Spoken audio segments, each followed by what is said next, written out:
no idea where she is. Yeah, I never imagined my mom would disappear. You have no idea where she is. 1 second she was right there with him in that small dinghy cutting through the dark waters of the Bahamas, and the next, she was gone.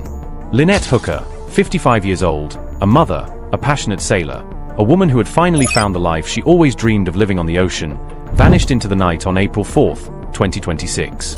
Her husband Brian says it was a tragic accident. He says the wind picked up, the seas got choppy, and she simply bounced off the back of their rigid hull dinghy. But as the days turned into weeks and now over a month has passed, more and more questions have surfaced that refuse to go away. Today we are diving deep into every layer of this case with new developments that broke in the last 24 to 48 hours. Developments that have federal investigators from the United States Coast Guard Investigative Service going public, asking the entire country for help locating a mystery sailboat that was anchored right next to theirs on the exact night Lynette disappeared. This episode is packed with information that could change everything. We are going inside their sailboat soulmate like never before, thanks to exclusive pre-purchase footage that reveals advanced electronics most sailors could only dream of. We are examining Brian's own timeline under a microscope, looking at the forensic potential of that vessel, and breaking down why the boat itself may hold the answers investigators need. Before we go any further, I want to be completely upfront. Brian Hooker has not been charged with any crime. He has denied any involvement in his wife's disappearance, and his attorneys maintain his complete innocence. We follow the evidence wherever it leads, we ask the hard questions, and we do it with respect for the presumption of innocence while never forgetting the woman at the center of all this, Lynette Hooker. Let's start by remembering who Lynette really was. She wasn't just a name in a headline. She was 55 years old, originally from Michigan, a woman who had built a successful career at AT&T over decades. She had financial security, a 401k worth more than $650,000, and a life many people would consider stable and comfortable. But Lynette wanted more. She wanted freedom. She wanted the horizon. Together with her husband Brian, who is 58, they made the radical decision to sell almost everything they owned on land. The house, the furniture, the cars, the possessions that tied them down. They poured their resources into a 46-foot Morgan sailing sloop and named it Soulmate. For 4 years they lived aboard, traveling through the Bahamas, documenting their adventures on social media under the account name The Sailing Hookers. Their videos show paddleboarding in crystal clear waters, swimming with sea turtles, cooking meals using solar power, and laughing together against endless sunsets. It looked like the ultimate love story, two people who chose each other and the sea above all else. Lynette's last Instagram post carried the caption, "Not going anywhere for a while." It was peaceful, content, final in a way no one could have predicted. Just 2 days later, on Saturday, April 4th, 2026, everything changed. According to Brian's account, the couple had spent the day exploring in their 8-foot hard-bottom Boss dinghy. They visited Tahiti Beach, a popular shallow spot on the southern tip of Elbow Key known for its floating bar at low tide. Later they headed to the Abaco Inn near Hopetown for dinner and drinks. Around 7:30 in the evening they climbed back into the dinghy to return to Soulmate, which was anchored at Aunt Pat's Bay, also referred to as a Knott's Bay. They never made it back together. Brian told authorities that conditions deteriorated quickly. Winds increased to over 20 knots and the water became choppy. In the middle of the journey, he says Lynette bounced off the back of the dinghy. The engine cut out because she was wearing the kill switch safety lanyard, which went into the water with her. He says he yelled for her, threw a flotation cushion in her direction, but the moon had not yet risen and visibility was almost zero. He claims he anchored the dinghy and spent hours paddling and drifting, eventually covering roughly 4 miles west until he reached a boatyard in Marsh Harbor around 4 a.m. on April 5th. That is more than 8 hours after he says his wife went overboard. During that entire time, Brian did not make a distress call to authorities. He made his way through the bush and only then contacted police. Lynette's daughter Carly Ellsworth learned about her mother's disappearance through a voicemail from Brian nearly 24 hours later. In interviews with CNN, Carly asked a question that still echoes, "How do you just lose my mom?" That single question has become the driving force behind this entire investigation. Within days, things moved rapidly. By April 8th, Brian was taken into custody by the Royal Bahamas Police Force. He was detained for 5 days under Bahamian law, which allows initial holding periods and court-approved extensions. During that time, police executed a search warrant on Soulmate, seizing electronic devices and other evidence. On April 13th, Prosecutors recommended no charges be filed at that moment pending further investigation. Brian was released. He gave emotional interviews to major networks saying he would never stop looking for Lynette, that she was his life, and that his only job had been to protect her. Yet within hours of those interviews, he left the Bahamas and flew back to the United States citing his gravely ill mother. His attorneys confirmed they notified authorities, but the timing raised eyebrows given his public statements about continuing the search. Today Brian remains a person of interest and a suspect in the Bahamian investigation. He has retained additional legal counsel in Michigan and continues to maintain his innocence. Lynette has not been found. Search efforts have shifted from rescue to recovery, but the investigation itself is far from over. In fact, it has taken on a significant new dimension with federal involvement. One of the most important recent developments came from a United States Coast Guard investigative service, known as CGIS. These are sworn federal law enforcement officers who work directly with the Department of Justice. They do not get involved in every missing boater case. Their public appeal this week is highly notable. CGIS posted on social media asking for the public's help in locating the owner or occupants of a specific sailboat that was moored right next to Soulmate at Aunt Pat's Bay on the night of April 4th. According to a memo obtained by CBS News, the owner or occupants may have information relevant to the investigation. This is not a casual request. It tells us investigators believe someone on that nearby vessel could have seen or heard something critical. Maybe they witnessed the dinghy departing Soulmate. Maybe they observed activity later that night. Maybe they can confirm or contradict Brian's timeline entirely. The fact that CGIS is actively conducting interviews this week and expanding their scope beyond the dinghy route suggests they are looking closely at what happened to the anchorage itself before the couple ever left for dinner. This brings us to one of the most compelling aspects of the entire case, the boat Soulmate itself. Thanks to the YouTube channel Boat Snoop hosted by Clint Johnson, we have an incredibly detailed pre-purchase tour of this exact vessel. Clint walked every inch of it on camera long before Brian and Lynette purchased and renamed it. Multiple identifiers confirm it is the same boat: the hull identification number, the hull ID markings, the call sign, the MMSI digital identifier, and most visually striking, the two dolphin statues mounted on the bow. Those dolphins appear in both the old footage and current images of Soulmate in Marsh Harbor. There is no doubt we are looking at the right vessel. What Clint discovered on board is remarkable. This is not an average cruising sailboat. The electronic suite is exceptional.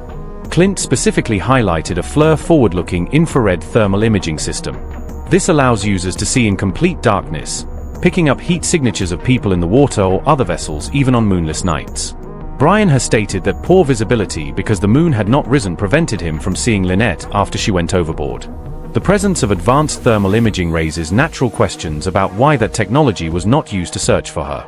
The boat also features dual Raymarine autopilot systems, one at the wheel and one hydraulic backup, essentially giving it self-steering capability that could act as a third crew member. There is stern-mounted radar, powerful solar arrays rated around 600 watts, and enough battery capacity that the vessel can run off solar for extended periods without shore power. These systems turned Soulmate into something close to a floating black box. Satellite tracking data shows the boat went offline for approximately 11 hours on the night Lynette disappeared before coming back online. Given the robust solar setup, a simple power failure is considered unlikely by many analysts because the system would have restored itself quickly. Cloud cover or general satellite issues would likely have affected other vessels in the area as well. The most straightforward explanation for a selective 11-hour outage is manual deactivation and reactivation. Investigators now hold many of these seized electronic devices and are examining them for movement logs, system access records, communications, and Navionics GPS data that Brian himself referenced when he shared a map of his alleged dinghy route. The dinghy tells its own story. It is a rigid hull boss hard bottom model, not an inflatable tender that might flex or bounce. Brian and Lynette had replaced the original petrol outboard with a quieter electric motor. The kill switch lanyard Brian described is standard on gas engines to prevent runaway boats, but on an electric setup with a passenger overboard, cutting power immediately could hinder the ability to maneuver back to the person in the water. These details matter when reconstructing events. The boat's anchor system is another two-person operation. An electric windlass at the bow is typically controlled by foot pedals while someone remains at the helm. Brian has mentioned needing assistance to move the boat without Lynette there to handle her station. This aligns with how the vessel was designed and operated as a true partnership. Down below, Soulmate offers comfortable living with two heads, a large salon, full galley, and a master stateroom with its own aft hatch entrance. Witnesses reported seeing Brian interacting with that aft area upon his return to the boat with rescuers, possibly moving an air conditioning unit or accessing a hidden key. He later told a friend he had to break into his own locked vessel. Law enforcement observed this behavior closely. Every system on this technologically advanced boat creates data.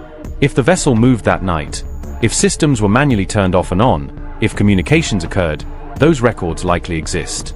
Forensic experts understand that modern navigation apps and networked boat systems leave digital footprints that are extremely difficult to erase completely. Those footprints are now in the hands of investigators.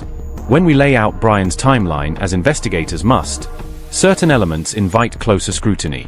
The couple left dinner around 7:30 p.m. Near sunset at approximately 7:40 p.m. 8 hours later, Brian reaches shore. In that time, he says he searched, anchored, paddled, and drifted through 20-knot winds. As a former Marine and experienced sailor who frequently traveled by dinghy, questions have been raised about why he did not enter the water himself or use available technology more aggressively. Carly Ellsworth has been vocal about these inconsistencies. She has also shared concerning details about their relationship, including allegations of prior domestic issues. Court records from 2015 document a mutual dispute where both parties had claims, but no charges resulted after review. Carly has spoken about her mother leaving the boat previously and having a plane ticket booked for March 11th that went unused. Financial realities also loom large. Lynette had invested heavily in their sailing life while Brian's retirement savings were reportedly depleted. The boat itself represents their primary shared asset and Brian's home. None of these elements alone prove anything.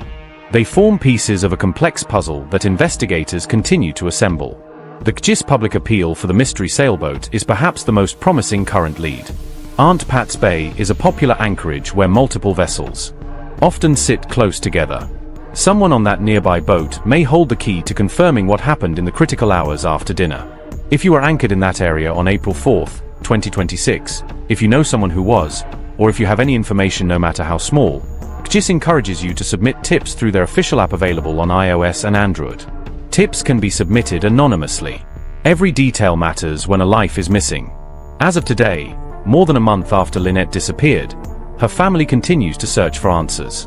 Her mother Dorleen has spoken publicly about holding on to hope while demanding truth. Carly has hired attorneys, spoken with investigators for hours, and maintained pressure through social media and fundraising for continued searches. The Royal Bahamas Police, Defense Force, and U.S. Coast Guard have conducted extensive operations, but the vast ocean keeps its secrets until the right evidence surfaces. Soulmate remains anchored in Marsh Harbor, a silent witness floating on its mooring ball. Every electronic system, every log file, every piece of seized equipment has the potential to tell investigators what really happened on the night of April 4th. Advanced vessels like this one do not operate without leaving traces. The FLIR camera, the autopilot systems, the radar, the solar-powered networks, the satellite connectivity, they all create a digital record that modern forensic analysis can recover and interpret. If Brian's account is accurate in every detail, the data will support him. The mystery boat's occupants will corroborate his movements. The evidence will align, and this will remain a heartbreaking accident caused by unforgiving sea conditions. But if something else occurred, if the timeline differs from what has been publicly stated, if activity happened aboard Soulmate that night before or after the dinghy trip, the boat itself is poised to reveal it. You cannot kit out a vessel with this level of technology and expect to leave no trace. Lynette Hooker went to the ocean seeking beauty, freedom, and a deeper connection with life. She documented her joy with sea turtles, sunsets, and the simple pleasure of living aboard. Her final public words suggested contentment and permanence on the water she loved. She deserved to continue living that dream. Instead, her family is left with devastating uncertainty and a growing list of unanswered questions. The investigation is not slowing down. Federal agents actively pursuing leads. New witnesses are being sought. Electronic evidence is being dissected. The puzzle continues to take shape. This case reminds us how quickly life on the water can turn dangerous, but it also highlights the power of technology, community, and persistent investigation. If you have any information about boats in Aunt Pat's Bay that night, movements around Marsh Harbor, activity involving Soulmate, or anything else that might help, please come forward. Contact GIS directly. Share what you know, even if it feels insignificant. Sometimes the smallest detail breaks a case wide open. To Lynette's family, especially Carly and Dolene. Know that millions of people are now watching this story and demanding answers alongside you. To everyone listening, thank you for giving this your time and attention. Cases like this only move forward when the public stays engaged. If you are new here, make sure you subscribe and enable notifications because developments are happening quickly and we will bring you the latest the moment they break. We still have much more ground to cover in future episodes, including deeper financial analysis, additional timeline details, and any new forensic findings that emerge. Lynette, you have not been forgotten. The ocean may have taken you that night, but the search for truth continues on land and through every digital record your soulmate still holds. We will keep following the evidence. We will keep asking the questions that matter. And we will stay with this until the full story comes to light. Thank you for watching. Take care of each other, stay safe on the water, and remember that some truths refuse to stay hidden forever.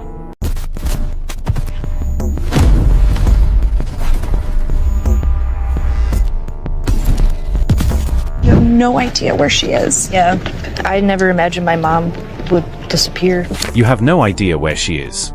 1 second she was right there with him in that small dinghy cutting through the dark waters of the Bahamas, and the next, she was gone. Lynette Hooker, 55 years old, a mother, a passionate sailor, a woman who had finally found the life she always dreamed of living on the ocean, vanished into the night on April 4, 2026. Her husband Brian says it was a tragic accident. He says the wind picked up, the seas got choppy, and she simply bounced off the back of their rigid hull dinghy. But as the days turned into weeks and now over a month has passed, more and more questions have surfaced that refuse to go away. Today we are diving deep into every layer of this case with new developments that broke in the last 24 to 48 hours. Developments that have federal investigators